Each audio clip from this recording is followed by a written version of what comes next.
하나님 아버지, 오늘도 저희를 불러주신 이 귀한 은혜를 감사드립니다. 하나님, 오늘 주님의 은혜를 사모하여 이렇게 예배의 자리로 나온 가정에서나 또 어떤 상황에서나 또 본당에 나와서 이렇게 하나님을 찾고 하나님을 기대하며 하나님의 은혜를 구하게 하시니 감사드립니다. 하나님, 우리들의 마음 가운데 주를 향한 바람이 있사오니 오늘 저희들의 마음 가운데 임재하여 주시고 이미 우리 가운데 놀라운 일을 행하시는 하나님을 기억하며 우리가 새 힘을 얻는 시간이 되게 하여 주시옵소서. 예수님의 이름으로 기도드립니다. 아멘. 오늘 참 잘 나오셨습니다. 오늘 귀한 예배의 자리 가운데서 여러분들을 뵙습니다. 정말 하나님께 영광을 올려드립니다. 오늘 우리에게 주시는 하나님의 말씀을 같이 저희들 봉독하도록 하겠습니다. 오늘 큐티 본문 말씀인 베드로후서 2장 1절부터 9절까지의 말씀이 되겠습니다. 베드로후서 2장 1절부터 9절까지의 본문 말씀, 저와 여러분이 한 절씩 오늘 본문 말씀을 나누어서 읽도록 하겠습니다. 우리가 함께 나누어 읽는 이 말씀은 지금도 살아계시는 하나님의 말씀입니다. 제가 1절을 먼저 읽겠습니다. 그러나 백성 가운데 또한 거짓 선지자들이 일어났나니 이와 같이 너희 중에도 거짓 선생들이 있으리라. 그들은 멸망하게 할 이단을 가만히 끌어들여 자기들을 사신 주를 부인하고 임박한 멸망을 스스로 취하는 자들이라. 여럿이 그들의 호색하는 것을 따르리니 이로 말미암아 진리의 도가 비방을 받을 것이요 그들이 탐심으로써 지어낸 말을 가지고 너희로 이득을 삼으니 그들의 심판은 옛적부터 지체하지 아니하며 그들의 멸망은 잠들지 아니하느니라. 하나님이 범죄한 천사들을 용서하지 아니하시고 지옥에 던져 어두운 구덩이에 두어 심판 때까지 지키게 하셨으며 옛 세상을 용서하지 아니하시고 오직 의를 전파하는 노아와 그 7 식구를 보존하시고 경건하지 아니한 자들의 세상에 홍수를 내리셨으며 소돔과 고모라 성을 멸망하기로 정하여 재가 되게 하사 후세에 경건하지 아니할 자들에게 본을 삼으셨으며 무법한 자들의 음란한 행실로 말미암아 고통당하는 의로운 룻을 건지셨으니 이는 이 의인이 그들 중에 거하여 날마다 저 불법하는 행실을 보고 들으므로 그 의로운 심령이 상함이라. 같이 읽겠습니다. 주께서 경건한 자는 불의한 자는 형벌 아래에 두어 심판날까지 지키시며. 아멘. 무법한 자들의 음란한 행실로 말미암아 고통당하는 의로운 롯을 건지셨습니다. 제가 잘못 읽었습니다. 롯을 건지셨습니다. 오늘 베드로후서의 주제 말씀 가운데는 선생에 대한 이야기가 나오고 있습니다. 거짓 선생에 대한 경고를 하시고 계시는데요. 여러분, 선생 그러면은 선생님의 조건, 선생되는 조건이 두 가지가 있습니다. 첫 번째는 지식이고요. 두 번째는 모범입니다.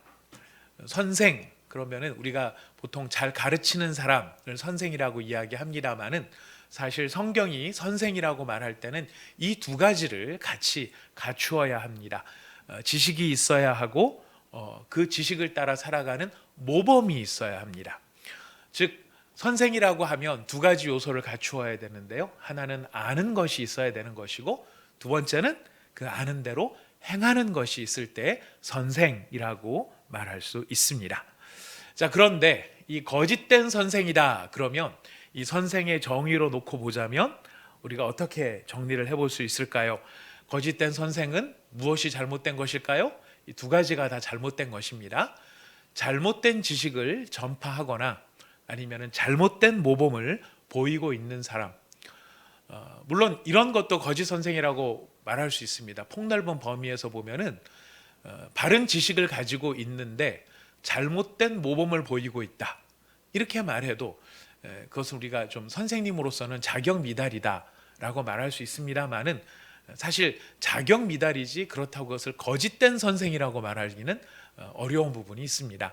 알기는 알지만 잘 살지는 못하는 사람, 그건 약간의 자격 미달이고 더 훈련을 해야 될 부분이지 사실 거짓된 선생은 아닙니다. 제가 제 변명을 하고 있는 것은 물론 아닙니다. 자, 하지만 거짓된 선생이라 하면 어떤 것일까요? 확연히 잘못된 지식을 가르치거나 아니면 잘못된 모범을 보이는데, 이스라엘의 역사에서 거짓된 선생의 대표적인 모범이 있다면, 예가 있다면 바로 바리새인과 서기관들을 이야기할 수 있습니다. 바리새인과 서기관들은 어느 정도 지식을 가지고 있었습니다. 성경에 대한 지식을 독점하고 있는 사람들이었습니다. 그런데 그들은 하나님의 말씀을 독점하고 있는 그들의 독점적 지위를 남용을 하죠. 그래서 하나님의 말씀을 바로 가르쳐야 될 막중한 책임이 있음에도 불구하고 그들은 그 말씀을 왜곡하는 일들을 했습니다. 혹은 말씀을 알아도 그 말씀을 따라 바르게 반응하는 하지를 못하는 그런 어리석음들을 대표적으로 보여주었었죠. 하나님의 말씀을 왜곡하는 대표적인 모습은 어떤 것이었느냐면, 하나님께서 이 요구하시는 것보다 더 엄중하거나 요구하지 않았는데도 불구하고 그것을 하나님의 말씀이라고 덧붙여서 사람들을 통제하려고 했었습니다. 대표적인 것이 안식일 규정이었죠. 안식일을 잘 지키려고 하는 좋은 뜻은 참 좋았지만 이 일하지 말라라고 하는 그 안식일 규정을 엄격하게 지나치게 잘못 활용을 해서 잘못 만들어서 하나님이 요구하시지 아니한 일들을 하게 됩니다. 그들은 안식일을 잘 지켜야 된다라는 생각 속에 무엇을 잊어버렸냐면은 안식일의 정신이 자비와 긍휼이라고 하는 것을 잊어버렸죠. 그래서 병자를 고치지도 못하게 했고 병자를 고치는 예수님을 정죄하는 참 안타까운 모습, 어리석은 모습을 보여줍니다. 서기관들은 지식이 많았지만 그 지식대로 바로 살지 못했던 대표적인 예가 메시아가 오는 것에 대해서 동방 박사들이 찾아왔을 때 헤롯이 물어봅니다. 과연 메시아가 어디서 나겠는가? 그랬을 때 어디서 난다는 것을 알려주는 사람, 바로 서기관들이었습니다. 베들레헴에서 날 것입니다. 그들은 메시아가 베들레헴에서 날 것이라는 건 알고 있었지만 메시아를 영접하러 나가지 않았던 사람들입니다. 바로 이런 부류들이 다 거짓된 선생의 모습들인데, 그들은 바른 지식을 갖지 못했거나 잘못된 모범을 보여줬던 사람들입니다.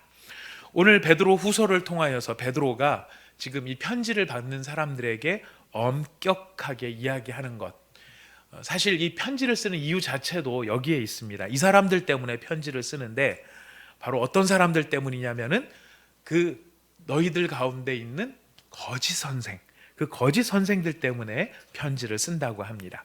이 거짓 선생들의 특징, 지금 이 베드로 후서를 받고 있는 공동체에 나타나는 거짓 선생들의 특징은 1절부터 3절 사이에 나타나고 있습니다.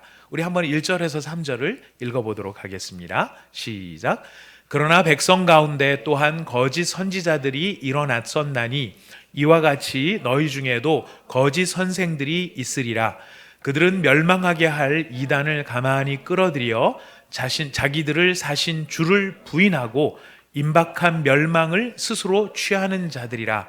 여럿이 그들의 호색하는 것을 따르리니 이로 말미암아 진리의 도가 비방을 받을 것이요 그들이 탐심으로써 지어낸 말을 가지고 너희로 이득을 삼으니 그들의 심판은 옛적부터 지체하지 아니하며 그들의 멸망은 잠들지 아니하니라. 자, 특징이 첫 번째는 무엇이냐면 1절 하반부에 보시면은 주를 부인하는 사람들이다라고 나옵니다. 주를 부인한다. 주를 부인하는데 어떻게 이런 믿음의 공동체 안에 들어와 있을 수 있을까요? 여기서 주를 부인한다라는 말을 우리가 잘 이해할 필요가 있는데요. 예수는 없어, 예수는 가짜야, 이렇게 말하는 것이 아니죠. 그들은 예수를 인정합니다. 예수님을 믿는다고 말합니다. 그러나 그들이 믿는 예수가 성경이 말씀하시고 그들 가운데 나타나셨던 예수가 아니라 그들이 지어낸 예수, 그들이 만들어낸 예수, 예수는 이렇다 저렇다 하면서 자기가 만들어낸 예수, 바로 그 예수를 따랐던 것입니다. 바로 그렇게 자기 임의대로 만들어진 메시아, 자기 임의대로 만들어진 예수, 바로 이런 사람들을 우리가 뭐라고 말하냐면 이단이라고 말을 하죠. 그래서 앞에 부분에 보면 베드로도 이야기를 합니다. 멸망하게 할 이단을 가만히 끌어들여서 자기들을 사신 주를 부인하였다. 예수님을 예수님으로 바로 영접한 것이 아니라 자기들이 만든 예수를 끌어들여서 그것이 마치 예수인 것처럼 이야기하는 것, 이런 사람들을 이단이라고 하는데, 지금 이 베드로 후서를 받고 있는 이 교회에 바로 그런 사람이 있었다는 것이에요. 근데 참 안타까운 것은 무엇이냐면, 문제는 이런 거짓 선생들, 즉 예수님을 바로 가르치지 못하고 자기가 만든 예수, 그럴듯한 예수, 자기네들이 각색해서 한 예수를 전하는데 이 말이 통하고 있다라는 거예요. 이 베드로 후서를 받고 있는 성도들이 지금 그 거짓 선생들이 만들어낸 가짜 예수를 들으면서 그 가짜를 가르치는 그들의 말을 더 그럴듯하게 듣고 그들에게 더 깊은 영향을 주고 있었다라는 것입니다. 참 이게 나쁜 거가 사람들한테는 더 잘 통하는지, 진짜 예수님에 대한 가르침을 가르치면은 그건 별로 재미없어야 하는데요. 사람들이 원하는 그런 형태의 어떤 구미에 맞는 그렇게 약간의 각색을 하면 있어 보이는 사람이라고 말하고, 깨어 있는 사람이라고 말하고, 또 뭐라고 할까요? 시대에 앞서가는 사람이라고 말하고, 예수는 그런 존재라고 이야기하는 성향들이 있는 것 같아요.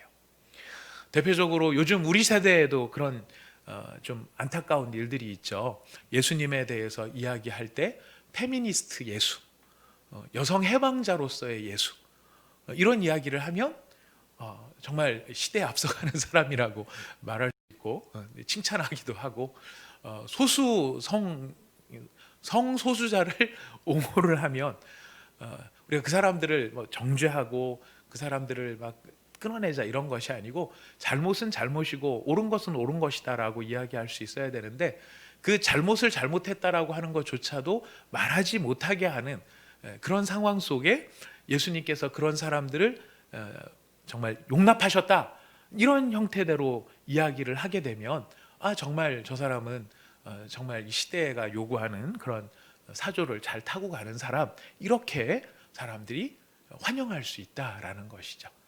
바로 이것이 성경이 말하고 있는 예수와는 다른 예수를 임의대로 만드는 것입니다. 해방자 예수, 그래서 가진 자들을 뒤집어 엎으시고 가지지 못한 자들의 편에 서서 혁명을 꿈꿨던 예수, 또 이런 예수들을 만드는 것도 사실 어떤 면에서 보면은 예수님을 자기 마음대로 지어낸 예수, 만들어낸 예수, 이렇게 볼 수 있는 것이죠. 바로 이런 그 예수님을 오늘 우리 시대에도 여러 가지 예수를 만들어낼 수 있는 것처럼, 이 베드로 후서를 받았던 사람들한테도 바로 그런 가짜 예수, 거짓된 예수를 만들었는데, 이게 얼마나 영향력이 컸던지 베드로가 굉장히 답답해했던 것 같아요. 오죽 답답했으면은 이런 얘기를 다 했을까 싶을 만큼 베드로가 답답해하고 있고 이 영향력이 심대했는데, 어느 정도로 답답해하는가, 여러분 어제 큐티를 하셨으면은 아마 읽어보셨을 겁니다. 1장으로 가서 보시면은요, 1장 16절부터 18절까지 말씀이에요. 1장 16절부터 18절까지 같이 읽어봅시다. 시작. 우리 주 예수 그리스도의 능력과 강림하심을 너희에게 알게 한 것이 교묘히 만든 이야기를 따른 것이 아니요 우리는 그의 크신 위엄을 친히 본 자라. 지극히 큰 영광 중에서 이러한 소리가 그에게 나기를, 이는 내 사랑하는 아들이요 내 기뻐하는 자라 하실 때에 그가 하나님 아버지께 존귀와 영광을 받으셨느니라. 이 소리는 우리가 그와 함께 거룩한 산에 있을 때 하늘로부터 난 것을 들은 것이라. 여러분 이 성경 본문 이거 읽으니까 지금 무슨 얘기 하는지 아시겠죠? 예. 이거 지금 이 편지 쓰고 있는 사람이 누구입니까? 베드로예요. 지금 베드로가 무슨 얘기를 하고 있냐면은, 우리가 소위 말하는 변화산에서 예수님이 변화되신 모습을 베드로가 이야기를 하고 있습니다. 이야기를 하면서 무슨 얘기를 하냐면은, 우리가 그때 예수님이 변하는 것을 눈으로 보았고, 예수님께서 눈으로 변화산에서 변하시는 그 모습이 나타났을 때에 우리가 들었다. 뭐라고 들었습니까? 이는 내 사랑하는 아들이요 내 기뻐하는 자라. 내가 다 들었다. 여러분, 이 얘기 왜 할까요? 지금 베드로가 되게 답답한 거예요. 나는 보기도 했고 듣기도 했다. 그러니 내 말이 어떤 말이다? 진짜다라는 거예요. 내 말이 진짜다.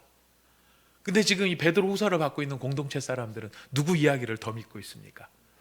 보지도 못했고 듣지도 못했는데 그들의 구미에 굉장히 맞도록 각색되어 있던 그 예수에 대한 그 모습이 구체적으로 어떤 모습인가 우리가 뒤에서 조금 살펴보겠습니다. 아무튼 이런 예수를 이야기하니까 사람들이 그래, 그 예수, 지금 이 사람들이 말하는 예수가 진짜 예수인 것 같아.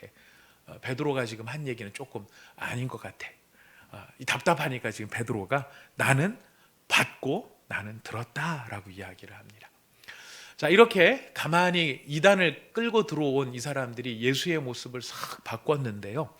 이 바꾼 데는 이유가 있습니다. 이 거짓 선생의 두 번째 특징과 관련되어 있는데요. 그것은 무엇이냐면 그들의 호색하는 것을 따르리니 이로 말미암아 진리의 도가 비방을 받을 것이요 그들이 탐심으로써 지어낸 말을 가지고 너희로 이득을 삼을 것이다 라고 2장 2절에 이야기를 하고 있습니다. 자, 이걸 가지고 추론해 볼 수 있습니다. 그들이 만든 예수는 어떤 예수일까요? 그들이 만든 예수는 어떤 예수일까요? 여기 보니까 호색하는 자, 탐심으로 지어낸 말 이런 걸 보니까 마음 놓고 죄 지어 괜찮아. 다 예수님이 용서하셨어. 예수님은 모든 죄에 대해서 이미 다 용서하셨기 때문에 너희가 무슨 죄를 지어도 괜찮아. 아무런 두려움 없이 죄를 지어. 다 용서가 됐어. 물론 예수님께서 십자가에 달려 돌아가실 때 그 십자가 위에서 고통당하시고 피 흘리신 것은 인류의 과거의 죄와 인류의 모든 미래의 죄를 다 용서하시기 위해서 예수님이 십자가 위에 피 흘리신 것은 사실입니다. 자, 그러나 그렇다 할지라도 예수님이 모든 죄를 용서하기 위해 피를 흘렸다 할지라도 그것 때문에 우리가 예수님 그 피를 오용하고 남용하는, 즉 아무렇게나 죄를 짓고 내 마음대로 죄를 짓고 내가 아무렇게나 살아도 된다는 뜻일까요? 그런 의미는 아닐 것입니다. 여러분, 이런 이야기를 오늘날도 하고 있는 것 아시나요? 오늘날도 이런 교리를 가지고 전파를 하는 사람들이 있습니다. 우리가 이미 구원을 받았고 예수님께서 완전히 우리 죄를 용서해 주셨고 우리는 구원받는 즉시 의로운 사람이 되었기 때문에 우리는 무슨 죄를 저질러도 괜찮다라고 말하는 사람. 제가 수요일날 예배 끝나고 우리 고광렬 집사님 이렇게 댁에 들렸다가 이렇게 모셔다 드리고 가는데 가끔 그 모셔다 드릴 때 그 교회 앞을 지나갈 때가 있습니다. 저기 서초동 외교센터 뒤쪽 편에 자동차 운전면허증 운전면허 하는 학원 옆에 있는 교회가 있어요. 강남 무슨 교회라고 하는 박땡땡 모 옥수 목사님께서 가르치시는 구원의 비밀 뭐 이런 이야기 뭐 이렇게 잠실체육관에서 하고 그러지 않습니까? 근데 왜 우리가 그 교리를 이단이라고 이야기를 하죠? 지금 사실 이 얘기를 하고 있는 거예요. 그의 가르침을 면밀히 살펴보고 우리가 들어보면은 어떤 죄를 저질러도 우리한테는 아무 문제가 없다. 안심하고 죄를 짓는 거에 대해서 너희들이 굉장히 지금 자유를 가져도 좋다. 마음껏 죄를 지어라 이렇게 가르치는 건 아니겠지만은 더 이상 죄가 우리한테 어렵게 하지 않는다. 이런 것에 대해서 이야기를 하다 보니까 사람들이 굉장히 죄를 짓는데 담대한 마음을 갖게 된다는 것입니다. 여러분, 이런 가르침도 악한 가르침이고요. 또 우리 세대에도 이런 시대적인 이런 정신이 흘러가는 게 있어요. 이거는 이제 우리가 그 세상에서도 그렇지만은 요즘에는 세상의 영향을 많이 받아서 소위 말하는 기독교 심리학 쪽으로 들어가게 되면 이런 이야기를 많이 하곤 하는데요. 어떤 이야기냐면 너는 소중해. 너는 참 소중해. 너는 참 소중하니까 네가 원하는 대로 하고 살아도 돼. 라고 가르치는 사조가 우리 가운데 스며들기 시작한다는 거예요. 대표적으로 그런 게 뭐가 있을까요? 굉장히 가정에 성실하지 않은 남편을 둔 아내가 정말 이 남편 때문에 고민하고 고생하고 기도하다가 와서 상담을 하고 이야기를 듣습니다. 그래서 이 상담실에 가서 이야기를 들을 때 막 이야기를 듣다가 상담사가 이야기를 하죠. 우리 성도님, 우리 권사님, 우리 집사님 정말 너무너무 소중하신 분이십니다. 이렇게 소중하신 분이 그런 고생하면서 그런 꼴을 당하면서 사셔야 되겠습니까? 이미 당할 만큼 당하셨고 견딜 만큼 견디셨고 이미 애쓸 만큼 다 애쓰셨습니다. 이제는 그만두실 때도 되었습니다. 라고 말한다면 그런 가르침의 이면에는 뭐가 있는 것일까요? 굉장히 위로가 되죠. 사실 그렇게 애썼고 그렇게 고생했고 다 인정해주고 공감해주고 참 훌륭한 것인데, 그래서 결론이 어디로 가느냐? 잘 봐야 됩니다. 그래서 네 마음대로 해. 너는 행복할 권리가 있어. 행복할 자격이 있고 너는 행복하게 살 수 있을 그런 권리를 가지고 태어났어. 그러니까 네 마음대로 해. 여러분, 굉장히 제가 이렇게 딱 부러지게 얘기를 해서 그렇지 그 과정까지 갈 때 몇 단계가 있습니다. 한 번에 쫙 가는 게 아니고요. 이런저런. 그래서 그 얘기를 듣다 보면 그렇구나. 난 소중한 존재구나. 참 좋아요. 위로를 받는다는 건 좋은 일이지만 문제는 뭡니까? 결론은 그래서 누구 마음대로? 내 마음대로라는 거예요. 내 마음대로. 이게 현대의 사람들을 미혹하는 이야기입니다. 그런 말 들으면서 우리 교회에서도 그런 현상이 있을 수 있죠. 봉사를 하다가 보면 또 섬기다가 보면은 어떤 때는 많은 분들이 격려도 해주시고 위로도 해주실 때가 있지만은 어떤 때는 열심히 일하고 있는데 굉장히 애써서 섬기고 있는데 와서 괜히 한 말씀을 이제 툭 던지는데 비난하듯이 던지는 건 아니에요. 근데 듣다가 보면은 듣고 난 다음에 우리 마음에 그런 게 있잖아요. 마음에 딱 듣고 난 다음에 행복하다 그러면서 싹 이렇게 우리를 업시키는 게 있고, 어떤 거는 듣고 난 다음에 시간이 가면 갈수록 그게 마음에 깊이 내려오면서 이게 그런 뜻이었을까 저런 뜻이었을까 이게 좋은 뜻이었을까 핥히는 말이었을까 참 그런 생각이 들 때가 있어요. 그거는 들 때도 있지만 우리 스스로에게 좀 정직하게 생각을 해보다 보면은 어떤 때는 우리가 말을 할 때도 사실 그런 의도를 가지고 말을 할 때도 있더라 하는 것이에요. 참 들으면 속상하고 마음에 오래 남고 마음이 아프죠. 자, 그랬을 때에 문제는 참 그게 안타깝긴 하지만 문제는 그 다음이에요. 무슨 마음이 드냐면 내가 이런 소리까지 들어가면서 내가 여기서 이 고생을 해야 되겠어? 라는 생각이 우리 마음에 찾아올 수 있다는 거예요. 내가 밖에 나가서 얼마든지 이 시간을 내가 다른 일을 하면서도 쓸 수 있는데, 대접받으면서 사용할 수 있는데, 내가 다른 데서 봉사하고 다른 데서 이 돈을 사용을 하면 사람들이 훨씬 많이 나를 칭찬해주고 알아줄 텐데 내가 이렇게 지금 이 고생을 하면서 이런 말을 들으면서 내가 해야 되나? 해야 될까요? 말아야 될까요? 걸리는 게 무엇입니까?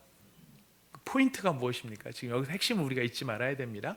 우리가 다 지금 김 목사님이 무슨 케이스를 가지고 저런 이야기를 할까? 지금 누구와 관련된 이야기를 하는 걸까? 아무와 관련된 얘기 없습니다. 아무도 없습니다. 사례가 우리가 살다 보면 그런 케이스들이 있을 수 있기 때문에 그냥 드리는 말씀이에요. 집에서는 그렇게 사느니 그냥 헤어져. 나와서는 이런 봉사하느니 그런 말 들으면서 하느니 하지 마. 내가 이런 말 참아야 될까? 그냥 내가 누구 통해서 들었는데 그런 얘기를 내 뒤에서 그런 얘기를 하고 다닌단 말이야.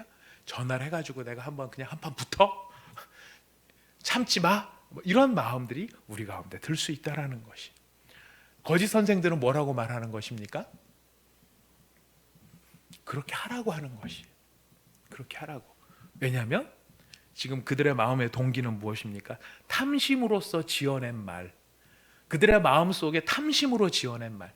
제가 얼마 전에 강의를 하나 들으면서 제가 참 진짜 충격을 받았는데, 지금 상담 얘기를 잠깐 드렸지 않습니까? 나는 위로가 필요해라고 하는 말이 굉장히 공감이 되는 말이면서도, 나는 위로가 필요해라는 그 나의 필요라는 말 속에 뭐가 담겨 있냐면 인간의 탐심이 스며들 수 있다라는 거예요. 이게 저기 웨스터민스터 신학교의 그 심리학 상담학을 하셨던 교수님이 그 책에서 설명을 하신 부분이에요. 우리한테는 위로가 필요하고 내 니즈가 분명히 있긴 있지만은 인격적인 니즈라고 하는 말 사이 그 틈바구니 속에 보면 뭐가 끼어들어갈 수 있느냐면 우리의 탐심이 끼어들어갈 수 있다라는 것이. 그래서 우리가 그것을 예리하게 분별해서 진짜 위로가 필요한 부분은 무엇이고 우리가 정말 조심해야 될 탐심은 무엇인가 구분할 수 있어야 된다는 것입니다. 아무튼 지금 이 거짓 선생은 바로 이런 부분들에서 지금 성도들을 잘못된 길로 인도하고 있었던 것입니다. 여기에 대한 대책을 지금 베드로가 이야기를 합니다. 이 참 거짓 선지자, 이 거짓 선생들의 이 탐욕을, 인간의 탐심을 만족시켜 주려고 하는 그런 거짓된 것들이 나중에 가면 예수님을 왜곡하고 예수님의 진짜 우리에게 가르쳐 주시는 말씀, 그 말씀을 떠나서 진리로부터 벗어날 수 있기 때문에 지금 베드로는 거짓 선생이라는 말을 하면서 굉장히 경계를 하는 것이죠. 자, 거짓 선생에 대한 대책이 무엇일까요? 여러분, 오늘 본문보다요 어제 본문과 연결이 되어 있습니다. 베드로가 미리 다 이야기를 앞에다가 이렇게 해놓고 오늘 이야기를 하고 있습니다. 자, 12절부터 15절, 1장 12절부터 15절 같이 읽어보겠습니다. 1장 12절부터 15절, 1장 12절 같이 읽어봅시다. 시작.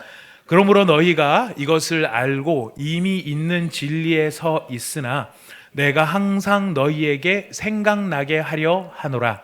내가 이 장막에 있을 동안에 너희를 일깨워 생각나게 함이 옳은 줄로 여기노니 이는 우리 주 예수 그리스도께서 내게 지시하신 것 같이 나도 나의 장막을 벗어날 것이 임박한 줄 알미라. 내가 힘써 너희로 하여금 내가 떠난 후에라도 어느 때나 이런 것을 생각나게 하려 하노라.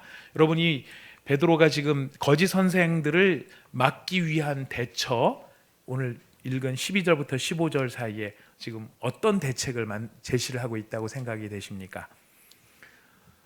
반복되는 말을 찾으시면 됩니다. 생각나게 하려 합니다. 3번이 등장을 합니다.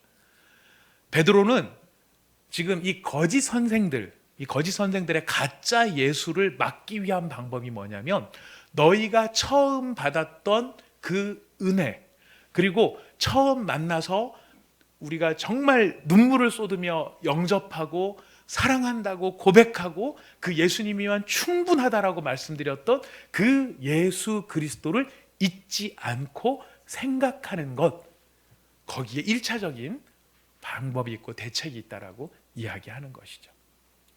여러분들은 여러분 처음 은혜 받았을 때를 기억하고 계십니까? 아마 한참 생각나야 아마 저희들이 기억날지 모르겠습니다. 지금 우리가 갖고 있는 제자훈련 해보면서 참 제자훈련이 좋은 점은 그 점인 것 같아요.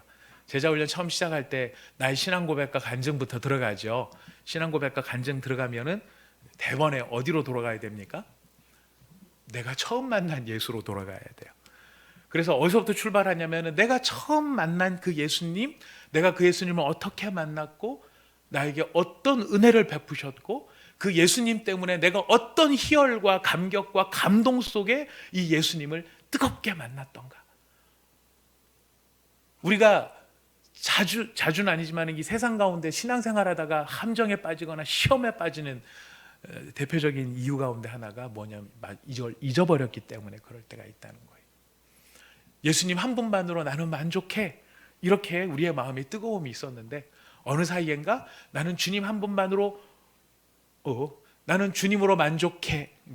살짝 바뀌었죠. 뭐가 바뀌었습니까? 만자가 빠졌습니다. 난 주님 한 분만으로 만족해. 이러다가 나는 주님으로 만족해. 플러스 이러면서 이제 다른 게 끼기 시작을 하죠. 그러다 나중에는 어떻게 됩니까? 플러스가 없으면 주님으로도 만족을 못하는 그런 부분들이 우리 가운데 생길 수 있다는 것이. 그래서 베드로가 지금 계속 이야기를 하는 것입니다.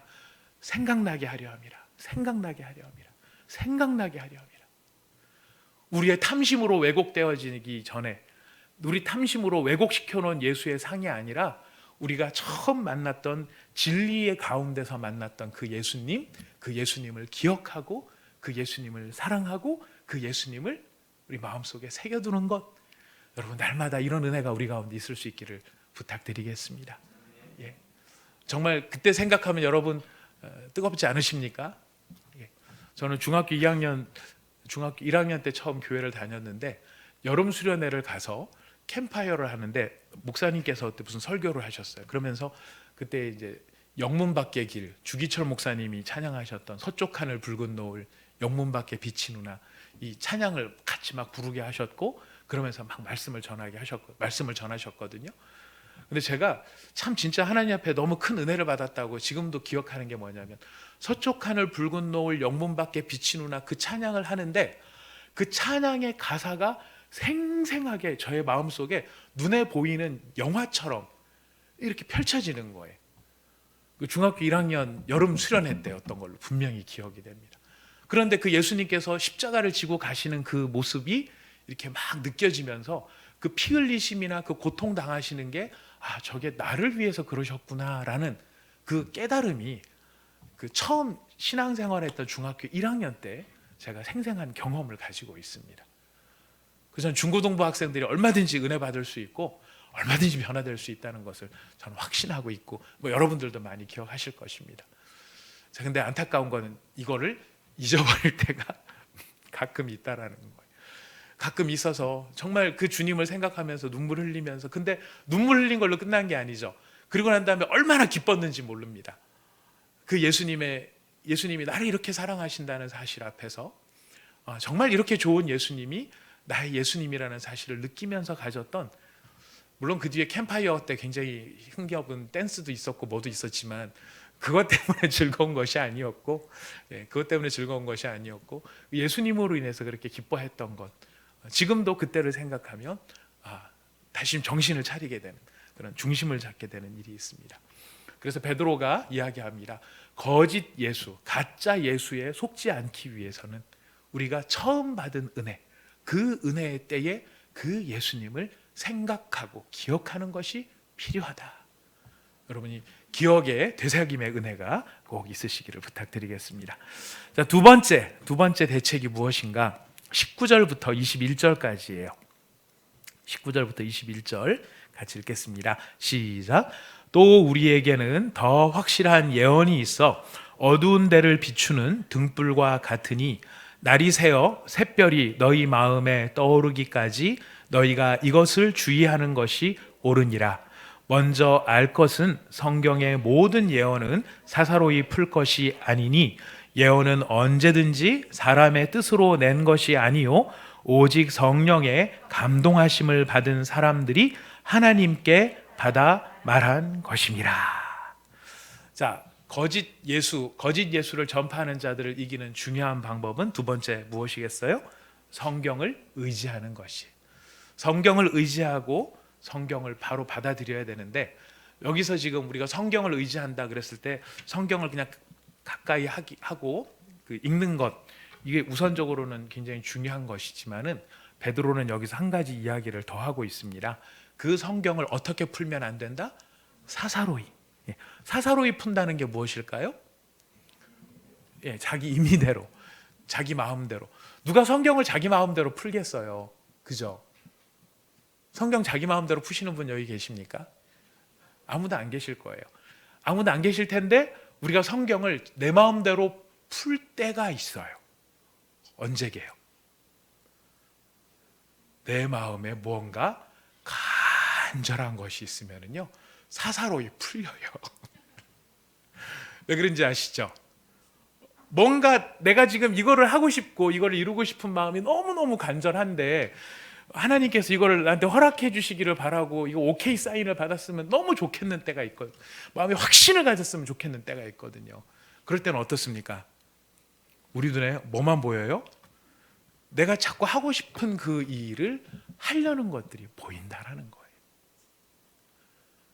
그래서 우리가 기도 응답에도 굉장히 조심스러운 부분이 있는데, 내가 간절한 어떤 소원이 있을 때 정말 이걸 하나님이 들어주시면 좋겠다라는 바람을 가지고 우리가 간절히 기도를 하다가 보면은요, 내 바람이 너무 큰 거를 누구도 알아요? 놀랍게도 사탄도 안다는 거예요. 그래서 그 사탄이 그 틈을 탈 때가 있다라는 거예요. 그 틈을. 제가 어느 예화를 어느 목사님께서 자기 목회를 하시던 거기서 있었던 사례를 예화를 말씀하시는 걸 듣다가 참 그럴 수 있겠다, 진짜 위험하구나라고 생각을 했는데, 그게 뭐냐면은 그 교회 목사님이에요. 아주 굉장히 큰 교회 목사님이세요. 그 목사님 교회에 어떤 안수 집사님이 부인한테 정이 탁 떨어져서 정말 이 부인이랑 못 살겠는 이런 상황에, 다른 자매가 여자로 자꾸 보이는 이 상황에 기도를, 하나님 아무래도 제 진짜 사랑은 이제 찾아왔나 봅니다. 막 그러면서 막 기도하면서, 하나님 괜찮겠지요? 저 여자인가요? 막 이런 기도를 하게 됐답니다. 어떤 응답을 받았을까요? 여러분, 그런 기도가 그냥 대충 하는 기도가 사실 굉장히 마음속에서 막 들끓는 마음을 가지고 기도를 하겠죠. 그러다 보니 뭐만 듣고 싶었을까요? 예스만 듣고 싶은 거죠. 그 틈을 뭐가 타겠습니까? 사탄이 타는 거죠. 그 바람 자체가 옳은 바람이 아니에요. 그 바람이 하나님이 기뻐하시는 바람이 아니에요. 그럼에도 불구하고 그 마음에 그 소원이 있다 보면은 그 소원 속에 하나님이 싫어하시는 줄 뻔히 알면서도 그거를 하게끔 하게 하는 예스, 그 마음의 확신, 이런 것들이 찾아올 수 있다는 거예요. 그러면 기도하는 사람은 어떻게 받을까요? 감사함으로 응답받았어. 응답받았어. 실제로 그런 일이 있었던 거죠. 그 목사님 교회에서는. 그래서 응답받았다고 생각하고 부인이랑 이혼하고 그 자매랑 결혼하고 더 큰 후회 속에 빠져드는 그런 사례를 이야기하시는 것을 들어본 적이 있습니다. 그래, 우리 욕망은요, 우리가 그 욕망 가운데 빠져 있으면 우리 자신이 우상이 되고 우리 자신이 신이 되고 싶은 마음이 있기 때문에 내가 듣고 싶은 것만 들으려 하는 유혹이 생긴다는 거예요. 그럴 때 성경을 보면은 성경을 어떻게 보게 됩니까? 사사로이 보게 된다는 거예요. 내가 보고 싶은 대로, 내가 듣고 싶은 대로, 내가 하고 싶은 대로. 그래서 지금 이 베드로가 뭐라고 얘기를 합니까? 성경을 사사로이 풀면 안 되고 누구를 의지해서 풀어야 된다? 성령을 의지해서. 성경은 오직 성령의 감동하심을 받은 사람들이 하나님께 받아 말한 것이다. 성경의 원 저자가 누구입니까? 성령님이. 그래서 우리가 내가 보고 싶든 보고 싶지 않든 누구의 의도대로 자꾸 보려고 해야 될까요? 성령님의 의도대로. 성령님께서 이 말씀을 왜 기록해 놓으셨을까? 무엇을 들으라고 하셨을까? 나는 참 그렇게 하고 싶지 않은데 그럼에도 불구하고 성령님이 이렇게 말씀하셨다. 이 찔림이 우리 가운데 있어야 우리가 돌이킬 수도 있고요, 회개할 수도 있고요, 고집을 피우다가 다시 돌아올 수도 있게 돼요. 근데 그렇지 않고 사사로이 풀고 내 멋대로 풀어놓고 그걸 하나님의 뜻이라고 해놓고 나중에 막 또 원망하죠. 난 분명히 하나님의 뜻인 줄 알고 했어요. 사실 우리가 엄중하게 따져보면 그게 하나님의 뜻으로 보고 싶었던 내 욕망이지 하나님의 뜻하고 상관이 없는 일이 있을 수도 있다는 것입니다. 그래서 우리한테 무엇이 필요하냐면 분별력이 필요하고 지혜가 필요합니다. 그래서 옳은 선생이 되려면, 거짓 선생의 문제도 있지만은요, 거짓 선생이 이런 위험이 있다라고 한다면 우리한테 필요한 건 뭘까요? 옳은 선생이 필요한 것입니다. 바른 선생이 필요한 것입니다. 바른 선생은 그런 면에서 바른 지식을 가진 사람이고 바른 모범을 보여줄 수 있는 사람이고요, 두 개를 합쳐서 정말 중요한 것은 통찰력과 분별력을 가진 사람이 필요하다라는 것입니다. 나만 그렇게 행하는 게 아니라 남들한테까지 그렇게 행하라고 하는 건 위험한 것입니다. 하나님, 이 살다 보면은 그렇게 다 못 살아, 말씀대로 못 살아. 그러니까 이렇게 살아도 돼. 우리 특히 남자들 같은 경우에 이제 자주 빠지는 함정이 뭐냐면은, 언제 성경에 술 취하지 말라 그랬지 술 마시지 말라 그랬어. 라고 하는 이야기가 있어요. 성경을 사사로이 푸는 대표적인 사례라고 말씀드릴 수 있습니다. 술 취하지 말라고 그랬지 술 마시지 말라고 그런 적은 없다. 예수님도 포도주를 만드셨고 다 그렇게 얘기를 했어요. 그렇게 볼 수 있습니다. 볼 수 있는 부분이 있어요. 하지만 더 큰 원칙을 봐야 됩니다. 성경은 우리한테 뭐라고 말씀하시냐면은 우리의 몸은 어떤 것이다? 거룩한 하나님의 성전이다. 그 성전 안에다가 웬갖 것들을 때려 집어넣을 수가 있겠습니까? 없는 것이죠. 없음에도 불구하고 때려놓고 싶은데 뭔가 근거가 필요하니까 사사로이 푸는 일들이 있을 수 있다는 것이, 우리가 이런 점들을 진짜 조심해야 됩니다. 진짜 조심해야 됩니다. 그래서 선생된 사람들이 더 조심해야 될 부분들이 여기에 있어요. 바른 지식과 더불어 뭐가 필요하다고요? 바른 모범, 바른 본보기, 그리고 이것들을 아우러낼 수 있는 분별력과 통찰력. 이게 내 욕망인가 아니면 난 정말 하나님의 뜻을 구하는 것인가? 하나님의 뜻이라면 내가 정말 하고 싶지만 하나님이 노라고 하면 나는 안 할 각오와 결심이 되어 있는가? 그 차원에서 내가 하나님의 뜻을 구하는가? 여러분, 그렇게 구하는 우리가 되어야 하겠습니다. 그렇게 구하시면 누가 영광을 받으실까요? 하나님이 영광을 받으시죠. 그리고 난 다음에 누구한테 유익이 돌아올까요? 결과적으로는 그렇게 순종할 때 나에게 유익이 돌아오는 것이, 내 욕망과 내 탐심을 따라 하나님의 뜻을 막 끌어다가 이게 하나님의 뜻이겠거니 하고 한 일은요, 이게 하나님의 뜻이 아니기 때문에 나중에 반드시 어떻게 될까요? 반드시 어떻게 되는지 뒤에 다 나와요. 지금 4절부터. 참 하나님 감사합니다. 우리 경계심을 줘요. 4절부터 한번 같이 읽어봅시다. 4절부터 9절까지 시작. 하나님이 범죄한 천사들을 용서하지 아니하시고 지옥에 던져 어두운 구덩이에 두어 심판 때까지 지키게 하셨고, 옛 세상을 용서하지 아니하시고 의를 전파하는 노아와 그 7 식구를 보존하시고 경건하지 아니한 자들의 세상에 홍수를 내리셨고, 소돔과 고모라 상을 멸망하기로 정하여 재가 되게 하사 후세에 경건하지 아니할 자들에게 본을 삼으셨고, 무법한 자들의 음란한 행실로 말미암아 고통당하는 의로운 롯을 건지셨으니. 그 다음에 9절을 읽어봅시다. 주께서 경건한 자는 시험에서 건지실 줄 아시고 불의한 자는 형벌 아래에 두어 심판날까지 지키셨다. 성경을 사사로이 풀었던 사람들은 심판날로 갈 수밖에 없더라는 거예요. 이게 비극이에요. 성경 없이 망하는 게 아니라 성경을 사사로이 풀어서 망하는 경우들이죠. 안타까운 경우입니다. 그러나 경건한 자는 어떤 자입니까?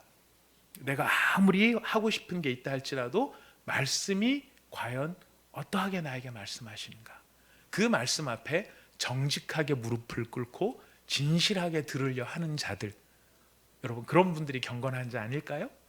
그런 사람들은 하나님이 어떻게 하셨다고요? 시험에서 건지셨다. 시험에서 건지셨다. 이런 은혜가 우리의 삶 속에서 생생하게 체험되고 있는 줄 압니다. 우리 이 어두운 세상 가운데 우리의 욕망을 지금 자극하면서 네 마음대로 살아, 너는 정말 소중하니까 네 마음대로 살아, 이렇게 말하는 세상 앞에서 우리는 이렇게 말할 수 있어야 되겠습니다. 결론입니다. 우리는 참 소중합니다. 맞습니까? 틀립니까? 맞습니다. 우리는 참 소중합니다. 자, 참 소중하니까 어떻게 해야 될까요? 우리는 참 소중하니까 네 마음대로 해가 아니고, 우리는 참 소중하니까 말씀대로 하자라고 해야 됩니다. 우리는 참 소중하니까, 우리는 너무너무 소중하니까 성경 말씀대로 하자. 왜냐하면 성경은 가장 소중한 우리의 보물이고 우리를 생명 가운데로 이끄시는 은혜의 통로다라고 하는 것입니다. 그런 말 듣고 그런 꼴 당하면서 왜 살아? 헤어져! 사람들은 그렇게 말하지만 성경은 뭐라고 말하나요? 그런 꼴 당하고 있지? 힘들지? 그러니 더 견디자, 더 참자. 그런 꼴 당하면서 내가 왜 봉사를 해? 그런 꼴 당하면서 내가 왜 여기서 섬겨? 이런 말이 우리 가운데 들어올 때 그런 꼴을 강하니까 더 오래 참고 더 인내하자. 여러분, 이렇게 말하는 것이 성경의 가르침이고 하나님의 영광이 나타날 일입니다. 우리가 이 일들을 바라보면서 여러분 가정의 구원을 이루시고요, 우리 교회 안에서 미성숙한 사람들이 잘 성장해서 일어날 수 있는 그런 정말 아름다운 모습들을 열매로서 우리가 함께 누릴 수 있기를 바라겠습니다. 우리 찬송합시다. 찬송가 540장입니다. 찬송가 540장 주의 음성을 내가 들으니. 오늘 우리 줌 가운데서도 우리 성도님들 같이 참여를 해주고 계시는데요, 우리 같이 찬송가 540장 함께 같이 부르시면서 주의 음성을 듣기를 원합니다. 내 욕망의 소리를 따라 사사로이 푸는 것이 아니라 나를 사랑하시는, 나를 너무너무 사랑하시는, 그래서 진짜 좋은 걸 주기를 원하시는 하나님의 음성을 들을 수 있게 해주십시오. 오늘 시간 말씀을 생각하면서 우리 두 가지 거짓 선생에 대한 대책을 가지고 기도의 제목으로 삼아 기도하도록 하겠습니다. 베드로가 3번이나 반복합니다. 너희로 생각나게 하려 한다. 생각나게 하려 한다. 진리 가운데 생각나게 하려 한다. 우리가 처음 그 예수님을 만났을 때 나를 사랑하시고 나를 위하셔서 자신의 모든 생명을 내놓으신 그 진실한 사랑 앞에 우리가 감격하며 감사하며 눈물 흘리며 기뻐하던 하나님, 그 때를 우리가 기억하게 하여 주시옵소서. 잊지 않게 하여 주시옵소서. 생생하게 생각나게 하여 주시옵소서. 우리가 예수님을 믿는다고 하지만 내 탐욕대로 거짓 선생들이 예수님의 상을 왜곡시켜 놓은데 우리가 함정에 빠져들어갈 수 있는데, 그렇게 함정에 빠져들어가지 않도록 하나님, 내가 처음 만난 그 예수님 첫사랑을 잊어버리지 않게 하여 주시옵소서. 두 번째 기도할 것은 주님 말씀을 볼 때 사사로이 풀지 않도록 저를 도와주시옵소서. 우리의 욕심이 있기 때문에, 내 바램이 있기 때문에 그 바램을 합리화시켜 줄 수 있는 것들이 있다면 다 기도 응답처럼 생각되는 그런 잘못된 모습이 우리 가운데 있을 수 있습니다. 저 약함을 고백합니다. 하나님 용서하여 주시고 성령님이 처음 말씀을 기록하신 의도대로 그 말씀을 바로 이해할 수 있도록, 설령 그것이 내가 원하는 것이 아니라 할지라도 주님의 말씀을 진짜 들으려고 하는 그런 열린 마음을 우리에게 허락하여 주시옵소서. 우리 같이 두 가지 기도 제목 기억나게 하옵소서. 하나님 말씀을 의지하고 사사로이 풀지 않게 하옵소서. 기도하시도록 하겠습니다. 하나님 아버지, 참으로 감사합니다. 우리 하나님께서